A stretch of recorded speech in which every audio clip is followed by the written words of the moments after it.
So they say men are very simple creatures, all right? And I laugh because there's truth to that, but I don't think it's always as simple as that. Now, there's a joke, or at least I've heard this joke, where all a man wants is for you to feed him, F him, and shut the hell up. Now, clearly the F him means have sex with him, all right?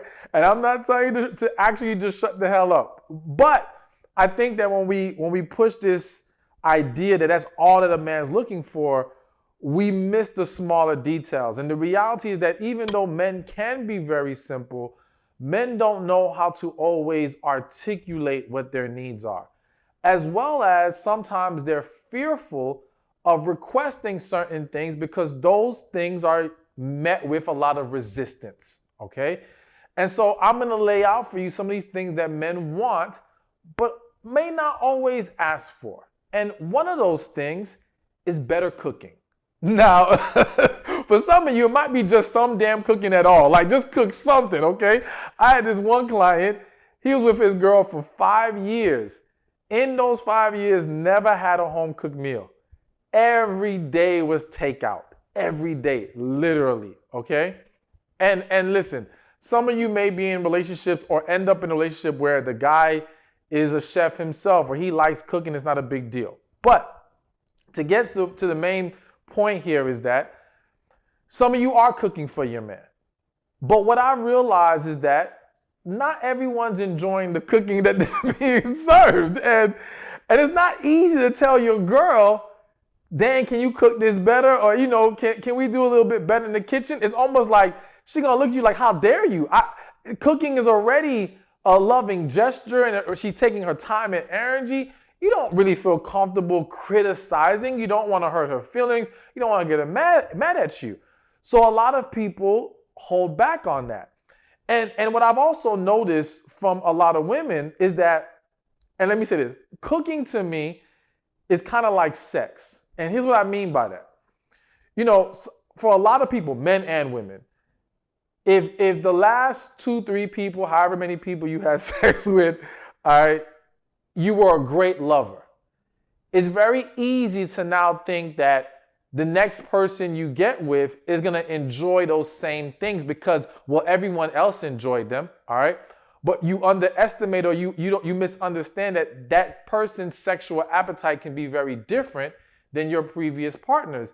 And sometimes we go into this new relationship with a pride that doesn't allow us to understand that, okay, it doesn't mean you're not good at it, but there might be some adjustments needed that really fit this person.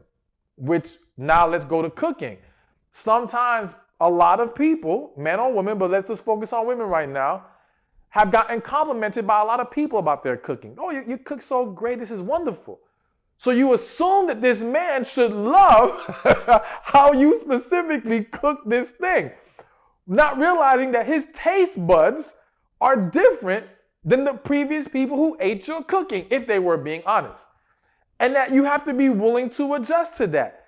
And so the way to solve this problem is, one, if you are someone who is willing to cook, and I would encourage every woman, even if you know, some of you don't have time. You might have kids, you might have work, you might have a lot going on, and cooking on a regular may be difficult. But I do think it'll be good to work in cooking every now and then if you're not able to do it daily or, you know, too often.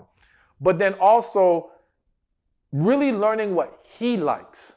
You know what I'm saying? Asking him with an open mind, how does this taste? Could this be better? Not with an expectation that he likes it already and that you're going to get upset or hurt if he doesn't think it tastes good, but with an openness to, okay, well, what could be better? Is it too spicy? Is it not spicy enough?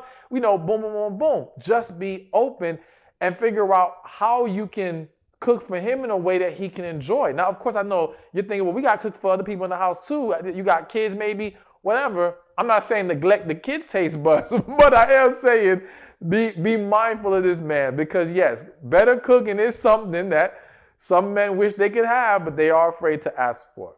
All right, now the second thing that men want but may not ask for is for you to maintain your independence. Now, some of y'all are probably side-eyeing me right now because if you watch previous videos of mine, You know I'm big on telling you to not be overly independent, that you have to learn how to be interdependent, and that independence can literally choke the life out of a relationship. I stand by those things. So when I tell you that he wants you to maintain your independence, it is not a contradiction to me telling you to be interdependent. It's understanding the balance you have to strike. And so what I mean more specifically with maintaining your independence is that the man may want you. I think a man who is healthy and loves you wants you to be able to have your life, wants you to be able to go enjoy yourself, wants you to be able to do things on your own, that he doesn't always have to be there with you for you to enjoy yourself and have fun. I had one client who literally said she did not know how to have fun without her husband. And that every time her husband left the house, she was blowing his phone up. She wanted to talk to him. She was super overly clingy in a very unhealthy way because she did not know how to maintain her own independence. Now, in her situation, I don't think she ever established or learned how to be by herself. But this is why it's so important to understand the balance of, yes, you've got to be interdependent in a relationship, be able to lean on each other, be able to come together, work with each other, you know what I'm saying? And consider your partner's feelings, so on and so forth. And let it be known, I believe that principle applies to men too. Men should not be overly independent in a relationship because that's going to kill a relationship as well on their end. But back to women, you got to learn how to do that, but learn how to be on your own too in a way that does not suffocate him, all right? In a way that allows you to enjoy life in your own little world. And to me, the beauty of that is when you can have your enjoyment outside of him and he can have his enjoyment outside of you, when you guys now have more to talk about when you come together, all right? Because I do believe that, do not mistake this with me saying, create a world that is so separate of him that is secret to him, all right? Because I believe in, yes, have your world, but be able to share it with your partner. Talk about it, things like that. And every now and then he may jump into your world, you may jump into his other world, but you guys can still operate independently, but still thrive together interdependently. Which brings me to number 3, which is a perfect complement to number 2, and that is he wants you to give him some space. All right, now some of y'all might cringe when y'all hear that because you don't like the word give him space. What the hell does that mean? Give him space, But listen, again, it's not a matter of letting him run the streets and do whatever the hell he wants to do. Some men may want that, but that's a whole nother discussion. But the point is, again, learning to not suffocate the man, becoming more aware when he just needs some time alone. So again, I love giving y'all examples and analogies. So another story I remember hearing about was one guy was complaining, husband, because, he worked long hours, and the minute he came home, and it wasn't just about her not giving him space. The minute he came home, they had kids. The kids would bum rush him and overwhelm him. And then the wife might hit him with stuff that she needs him to do or whatever the case may be. And it just was very stressful because he's coming home from work. He's not given a chance to breathe. It's not that he don't love his kids. It's not that he doesn't want to see his kids. But in this specific situation, he just wanted a quick breather when he got home. Maybe 30 minutes for him to walk in the door, get settled in, and then after he gets his breather, all right, now get with the kids, get with the wife, boom, boom, boom, boom. Now that's just one small example. But the point is that in general, sometimes men want some space, but they don't want you to take it the wrong way because a lot of times women take it as what, you don't like me no more? Or, oh, I'm annoying you right now? And it's no, relax. It's not that. I just want some time to myself. Can I just watch this show by myself for a little bit? Can I just do this by myself a little bit? It ain't got nothing to do with you being a problem in general. Sometimes we just need a moment to breathe. And I think it's good for everyone to have a moment by themselves to just breathe, So Be considerate of that. And again, I think a good solution is maybe either coming up with a structure that allows for built-in space in the relationship. So like I said, with the husband coming home, that structure may be, okay, an agreement where he comes home, we understand, kids, leave daddy alone for 30 minutes. When he comes back out the room, now you can go bum rush daddy and do all your stuff, all right? You know, as his wife, being mindful of that 30-minute break period. For someone else, it might be stuff like, I believe in giving each other a day off, all right? Where the man, and this could be husband, wife, boyfriend, girlfriend, where, okay, let's say y'all live together, kids or no kids. Let's say Friday is the woman's day off. That means Friday she can do whatever the hell she wants. She don't got to be doing anything around the house, nothing tending to anyone. It's all about her for that day. She want to stay in her room and sleep all day, watch TV, whatever. She gets to do that. That's her day off. And then in return, he gets his day off. And if that day is, all right, leave me in my man cave all day, or let me go hang out with my boys or whatever the case is, that's his day off where he gets to disconnect and do his thing. Those are some examples of creating a structure of space that gives people a breather, gives us time to a little bit miss each other, kind of. You know what I'm saying? Like, again, we just step away from a little bit, not anything unhealthy, just something that's good, that can serve a greater purpose. And that way, when we come back together, we have a greater energy for each other. You know what I'm saying? And a greater appreciation of each other's presence when we have it. All right, so let's keep this moving. Now, the fourth thing that men want but don't ask for is for you to initiate some damn sex. Now, listen, I know I'm going to keep this within the context of a married couple for the sake of y'all not thinking I'm just trying to encourage y'all to be out here just living it up sexually. I mean, whatever. That's your choice as an adult to do what you're going to do. But, you know, I do believe that waiting is best. I do think we should implement that more and it'll be more of a benefit. But I also am aware that many, and I will say us, because I'm not perfect either, have gone down the road of getting sexual before we got married. That's just a reality. So what I'm about to talk about can be applied in any dynamic where sex is already being had. I'm not telling you to go have it. I'm just telling you, if you are having it, pay attention to this point I'm making. So initiating the sex, all right? But I will stress, this is so important for married women.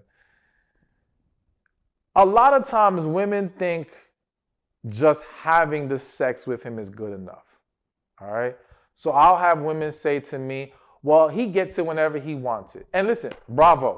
Clap it up. I think if you are willing to satisfy him when he needs it, you deserve applause for that. You deserve recognition. I'm not taking that away from you, right? But don't let that blind you from the fact that, before I even say that, let me finish saying it. Don't let that blind you from the fact that he still wants to feel desired and wanted by you. He still wants to feel that you're into it and not only doing it out of obligation, but doing it out of desire, okay? And when you're not initiating, it can put him into a mindset of, damn, does she even really want this? And if he loves you, that is important to him. Like, if he doesn't love you, he may not give a damn. He may not care, okay? But if he cares about you, it's going to be more of a concern there because he wants you to want him. Now, again, I think that I said earlier, if you are engaging with him sexually when he wants to, that should be applauded, because the reality is that there's a lot of men who feel sexually neglected in their relationship. We're just going to keep it real. It's a huge complaint by a lot of guys, especially, again, specifically a lot of married men. And I understand. I'm not dismissing the fact that, women have a lot of women have a lot on their plate. I say a lot because I'm not gonna excuse everybody. Everybody don't have that same explanation, okay? But a lot of women have a lot on their plate. They gotta take care of kids, they gotta work, they gotta clean, they gotta do all this stuff. They don't always have the energy for sex, which is why I'm a huge believer in creating a balance in the relationship that allows each partner to be able to pour into each other what they really need. So not to go too far into it, But that's one of the big reasons why I'm into a man putting himself in a position to where the woman does not have to, keyword, have to work, because having to work can add an extra level of stress and burden that can then take away from her sexual availability. Okay? And so to allow her to be more stress-free and therefore also be more sexually available because she's too stressed out, sex may get dropped down to the bottom of the list. All right? And that's what happens a lot of times. You want to find ways to create a better balance that allows her to thrive in the areas that are most important to that man and vice versa. But getting back to initiating the sex. So there are men who are sexually neglected. And of course, we want to get to a place of addressing the underlying root issue that's causing you to either not want to initiate or not even wanting to engage when he initiates. I think it's important that we understand we have to have talks about the real reason why. For some of you, and again, I don't want to dwell on this too much because we got other points to make. But for some of you, the reality is you ain't been satisfied by this man the entire time.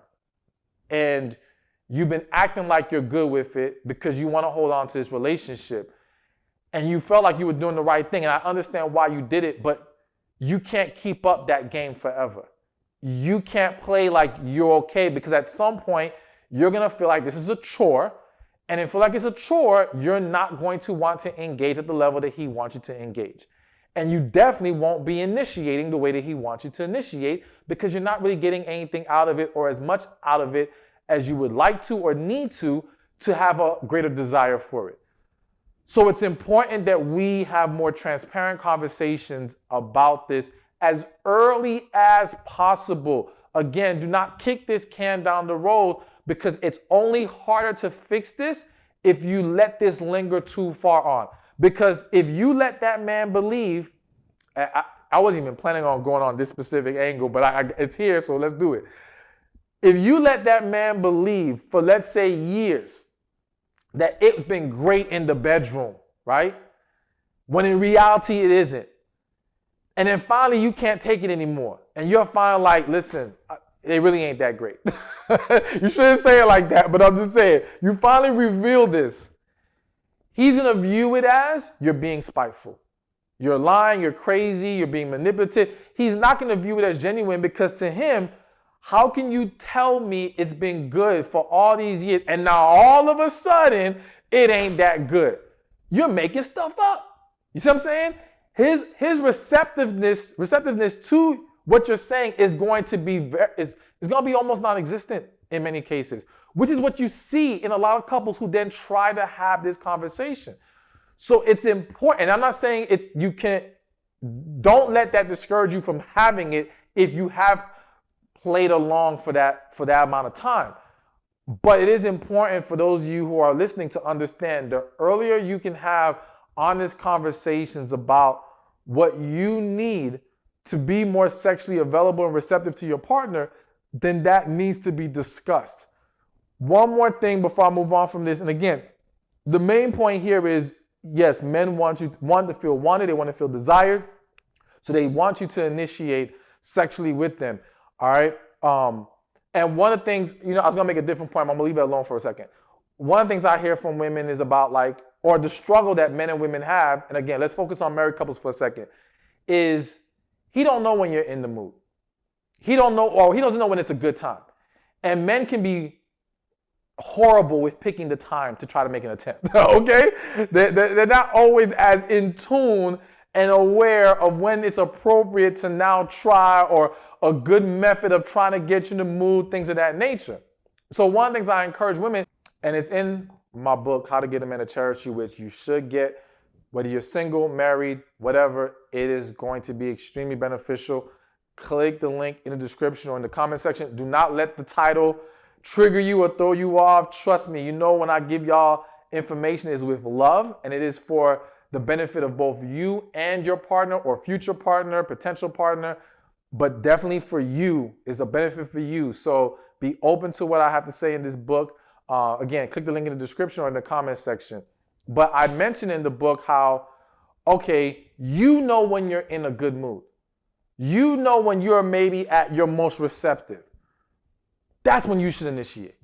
Rather than waiting for him to figure it out and why he's in tune. Granted, I want men to be more in tune with their partners. I absolutely want, that's something I'm big on trying to help men understand. But you know if you're feeling good right now, so go ahead, do it. And it doesn't have to, the man don't need much.